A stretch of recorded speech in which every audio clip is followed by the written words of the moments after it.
Well, Alicia, it's Neighborhood Ministry's 40th anniversary, and we're interviewing people who have grown up here and who have made a difference here in our community, made a difference on us in our ministry here, and that's you. Thank you. Yeah, and Thanks. so what we're going to be talking about is what your story of growing up here. So let's begin at the beginning. How did you find Neighborhood when you were a kid? Through a friend, through a dear friend, when I was in middle school. Her name's Alicia. One day I asked her, hey, can I hang out with you guys during recess in middle school? And she said, yeah. And also with her cousin Tanya. And then she started telling me about this church that she went to, and I just really wanted to come. So she invited me for the first time, and then I started coming on Tuesday nights, which was the middle school back then. And then after that, I learned about her I Can Do It group. And then I said, I really want to do that. So I met Kristen and Nikki and started doing Bible studies. So yeah, I was like 12, 13 years old. Excuse me, I like... So yeah, so since then I started coming faithfully to Tuesday nights and Wednesday nights, and I think from that moment on, really from meeting those leaders in my life started changing a lot, and went through a lot of really hard things, but also really amazing transformations as well. So let's stay with the middle school season and your I Can Do It group for a minute. What do you think was key to you feeling like this is my place? I want to keep getting involved. I want to go to the next programs. What do you think was the key for you in those middle school years? Well, at the time I was also going to another church, and they were so different. Yes, they all spoke about the truth about Jesus and the love of Jesus, but when I came to Neighborhood, there was a different feeling of acceptance, I think through something that never changed during my time here from that moment was the come as you are part, and you will be loved and helped and taken care of. And I think that was the reason why I kept coming, I kept showing up. I think coming to Neighborhood in that time was a very comforting part in my life. Growing up with parents who had separated and just going through a lot of hardship as a kid because of drugs and alcohol in my family. I think, as a teenager, you're trying to figure out, man, who's going to be there for you? And then also trying to figure out who you are. And so it was very important for me, to be in a place where I felt safe and accepted, I think. Awesome. Good. Thank Yeah. you. I think we noticed you too. You noticed us, and you found a safe shelter and unconditional love, and you were accepted, come as you are. But we noticed you too. And so I think probably the part of the programming that I remember really strongly with you at that age was how you got involved in all of the levels of leadership development, whether it was being a summer intern or being work crew at Kids Club. Seems to me you started that pretty young. So can you talk a little bit about your leadership development journey when you were a young person, kind of thinking kind of pre-college? Mm-hmm. I think it's going to go even back to middle school. When I don't even remember what it was, but it was a leadership group with Kristen, um, and starting to do like community service activities around the center, painting the walls, and but it was like they made it seem like, man, this is important. Like it's an opportunity to grow as a leader, and I don't know. It just really captivated like it really like I don't know how to say it. It really caught my attention, you know, and ever since then, I just wanted to be part of things, and I always wanted to be helpful, and all the different like leadership roles spoke to me. It was really hard leaving. You know, after high school and some college, you know, I did many summer internships. I I couldn't let want it to say go. you might have done 9. Do you think? Junior year in high school, I think I started with Chris Brewster. Oh, Uh-huh. And so 2 years of that, and then oh goodness, and then like 4 years of college. 4, 5, So 6, so maybe 6. yeah, 6 summers in leadership. Wow, yeah, that's amazing. yeah. You know, because I kept coming back because every summer, I don't know, like I felt like my spirit or my life was like elevated right by this experience, participating in the summer internships, and I grew so much every time, and you and all the leaders spoke so much to me during that time that like I just wanted more of it, you know. Especially when I was going through hard things, it was like it was my comfort coming, you know, during the summers. Um, but yeah, here we are still um, trying to grow and experience those things, but in different areas of my life. I think that's something I'm going to carry with me forever. Yeah, so that's the Yeah. question I wanted to ask you, because we're going to leap into college in just a minute. But how do you think you draw from those years of being focused on as an important leader for our community, leader for your family, leader for your work environment, leader uh, as a leader?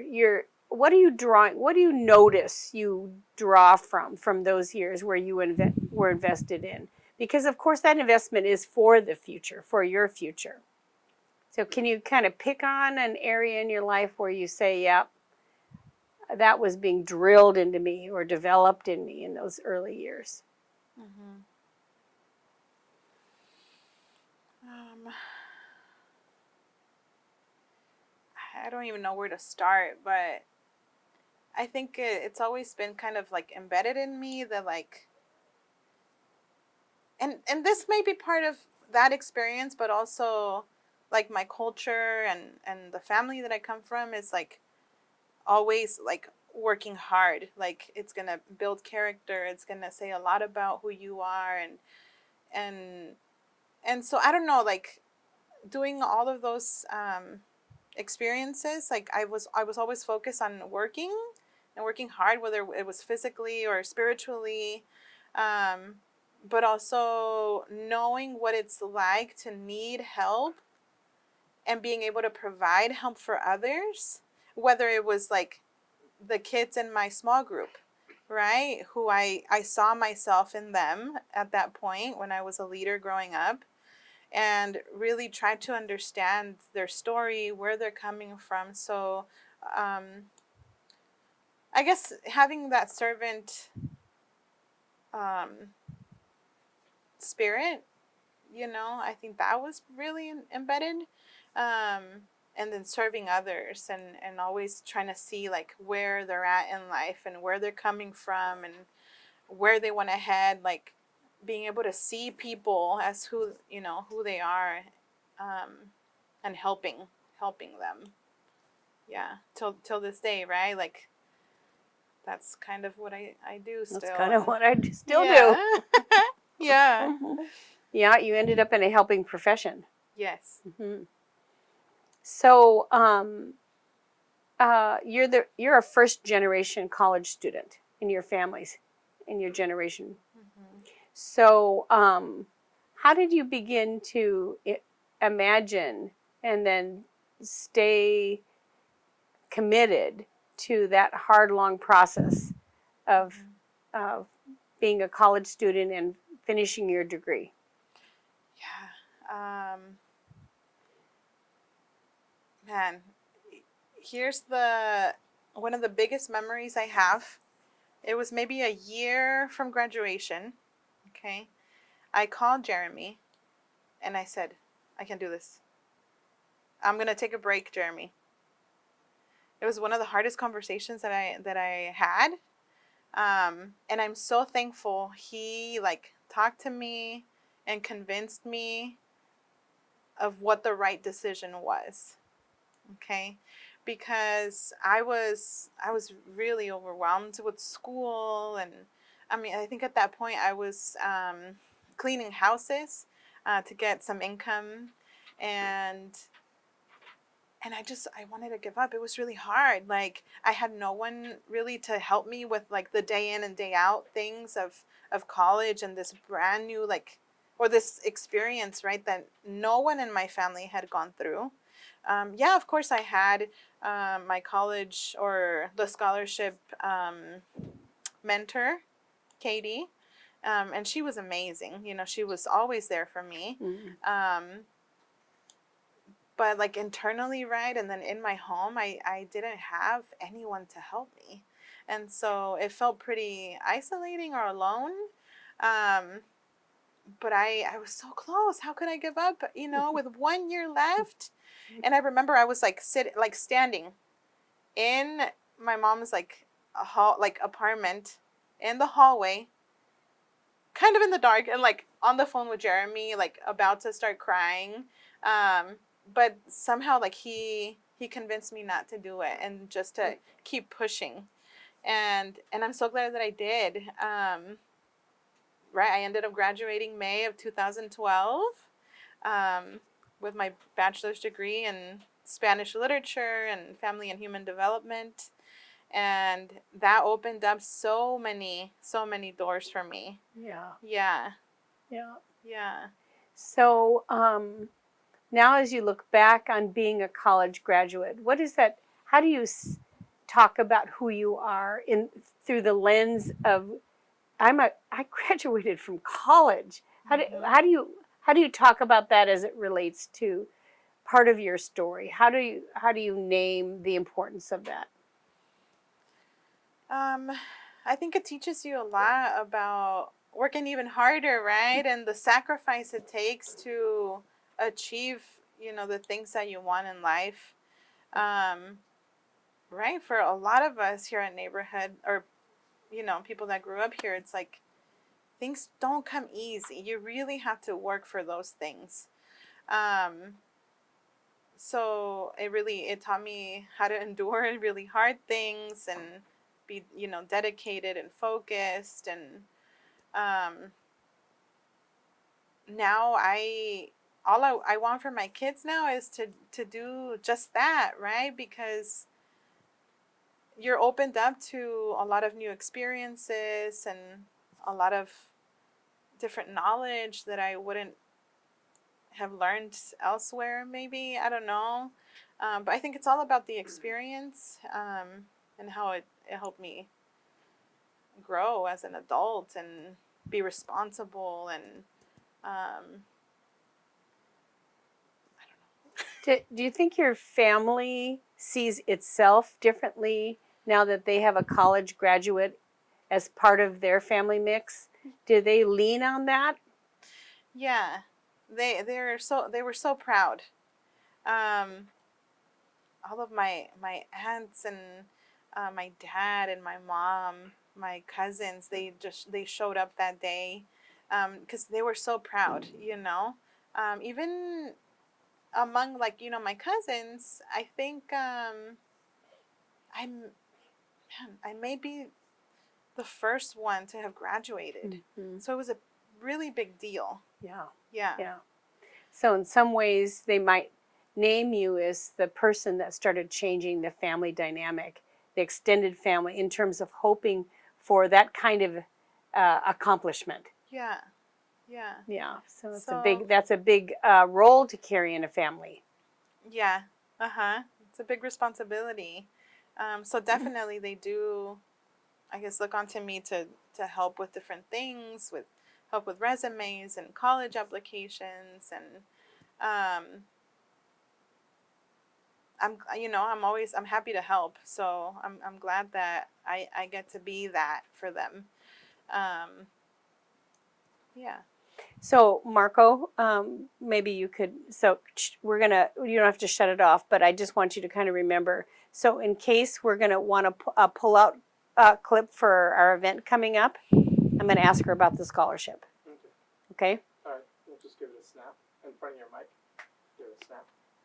My fingers don't. I have arthritis. They don't snap very well. There you go. There you go. Okay. Good clap. Okay. So, your path forward was affirmed by us here at Neighborhood Ministries as it relates to college, but we also joined you in your journey to go to college through our Neighborhood Ministries College Scholarship. So, can you talk about what that scholarship meant to you, and um, how you look back now in your college years as it relates to the scholarship? Yeah.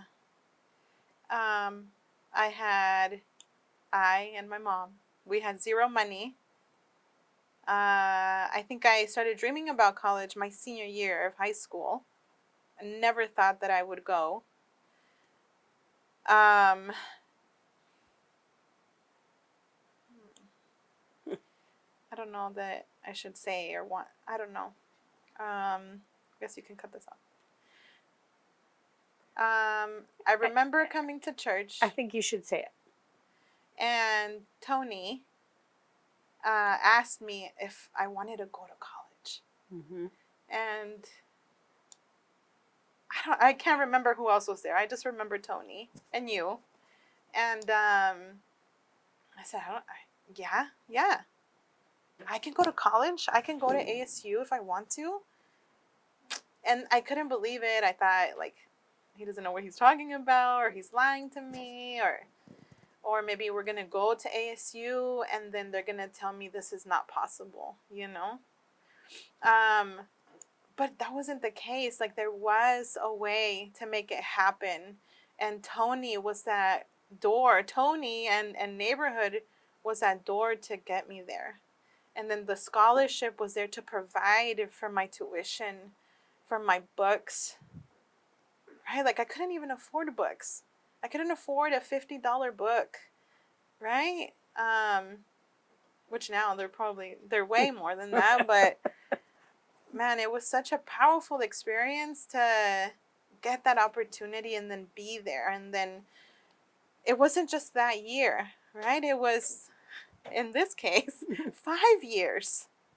Mm-hmm. 5 years of financial support, of spiritual and emotional support, from you, from Jeremy, from Lisa, from Katie. Yeah. Yeah. Yeah. Um, it, I don't see, right. My mom's, I was raised by a single mother, and um, she could barely make ends meet. No savings. There was no way. And then being undocumented meant that I didn't get the opportunity to apply for tons of different scholarships, even though I had like a 3.8 GPA from high school, and I did the sports and the honor society and all the things, and I was being charged with triple tuition of, Yeah. normal students. Yeah. So that was really hard, but I'm so thankful that the scholarship came to be, and that you gave me this opportunity, and that you believed, that I could do it. yeah, I don't, and tons of people, like friends or people who knew that I was going to college and knew that I was undocumented. They're like, how are you doing it? Can you take us there? And right, unfortunately, it was fairly limited to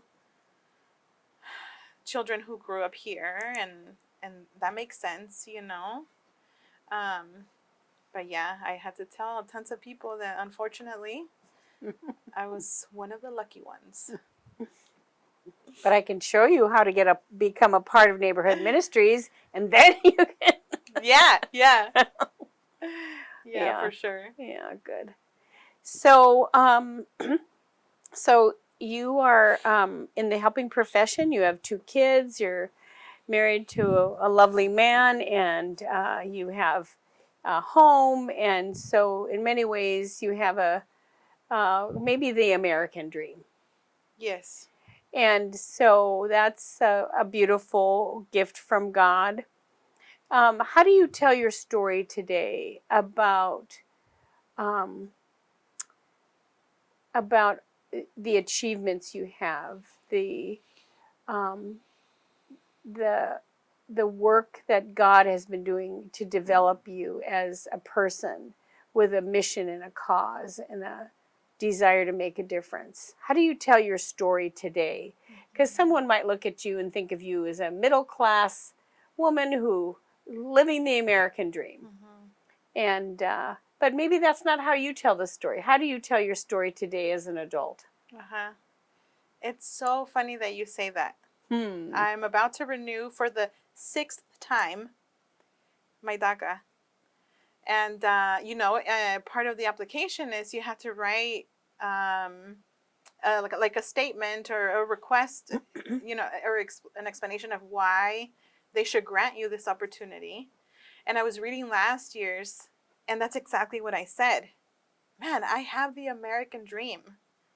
That's me typing. Right, like in 2016, I was able to purchase our first home. Our children are growing up so or pretty differently than what I did. But okay, so how do I tell my story? Um,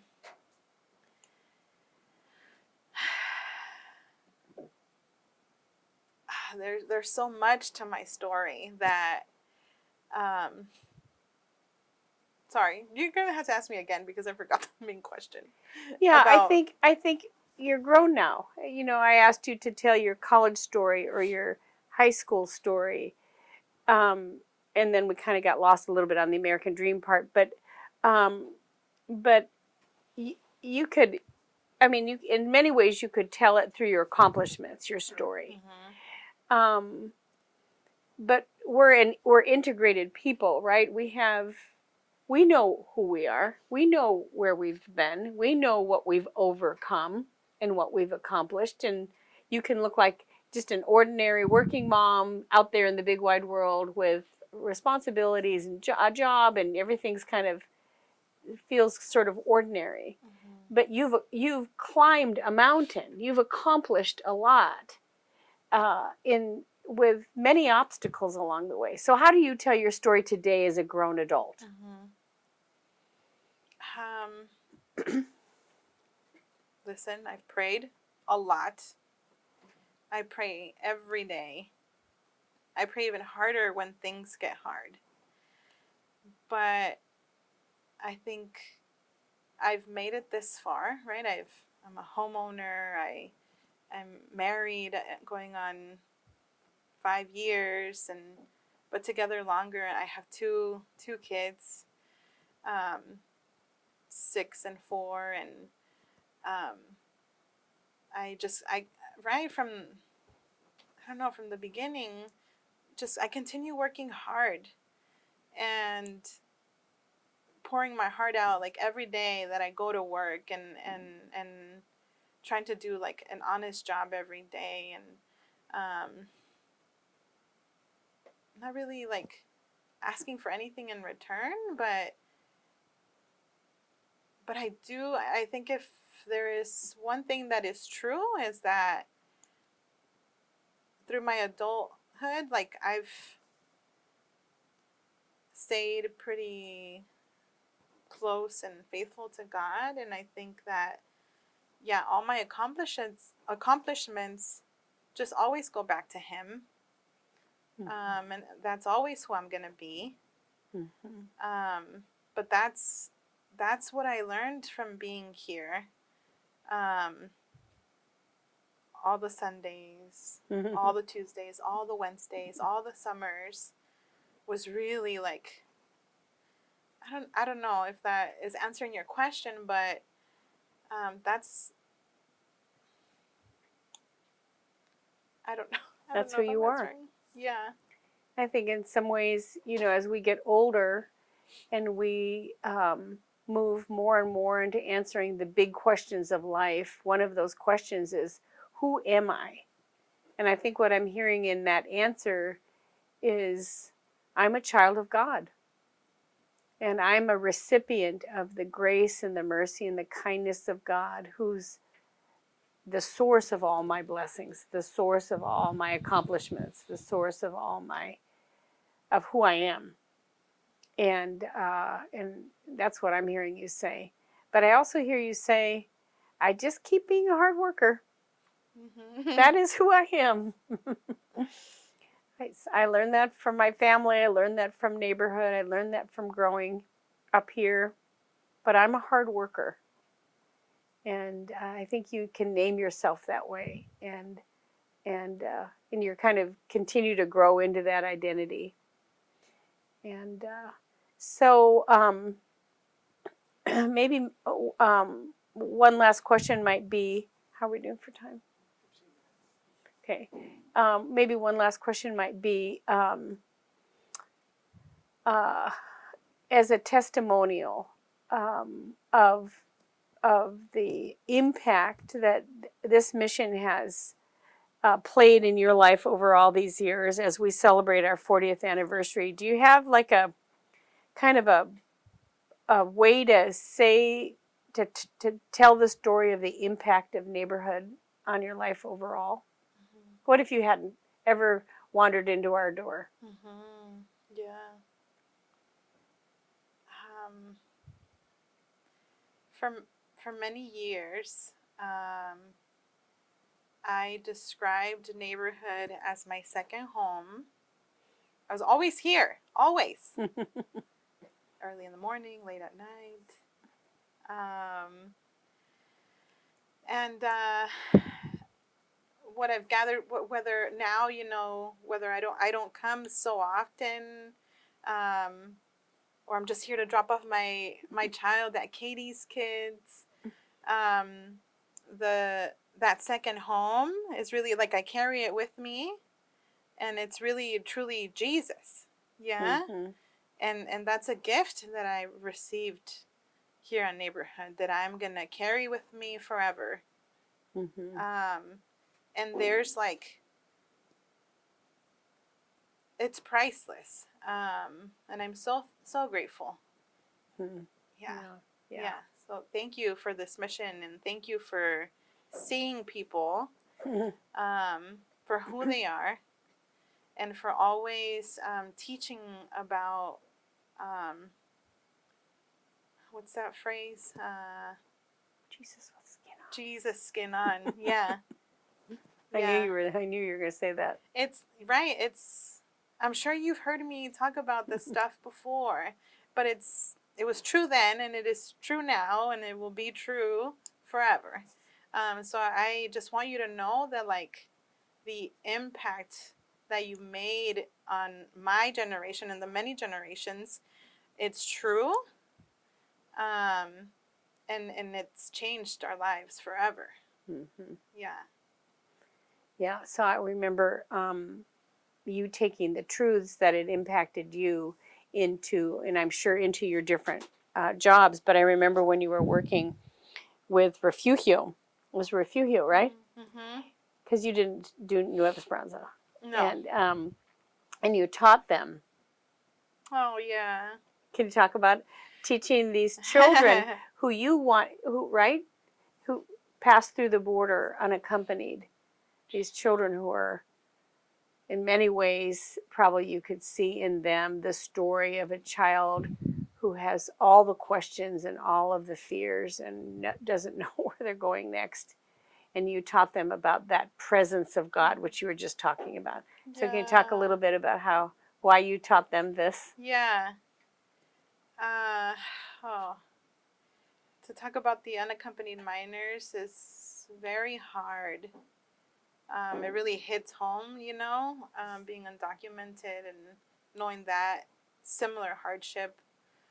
So thankful that I always had my parents, and then my family. And so I can't even begin to imagine how isolating and lonely these kids may feel.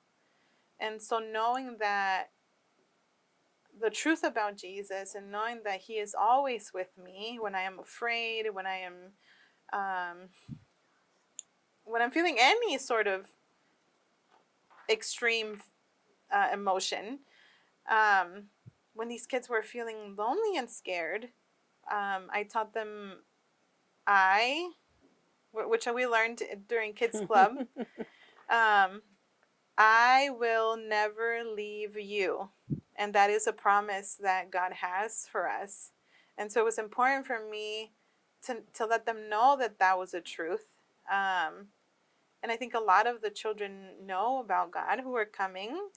And if they didn't, we wanted to expose them to that love and that truth. And so I think everything that we did during that program, and I'm sure now, I don't know, the extent of like exposing them to religion and things like that, but back then it was very close to my heart and important that they knew that. So I will never leave you.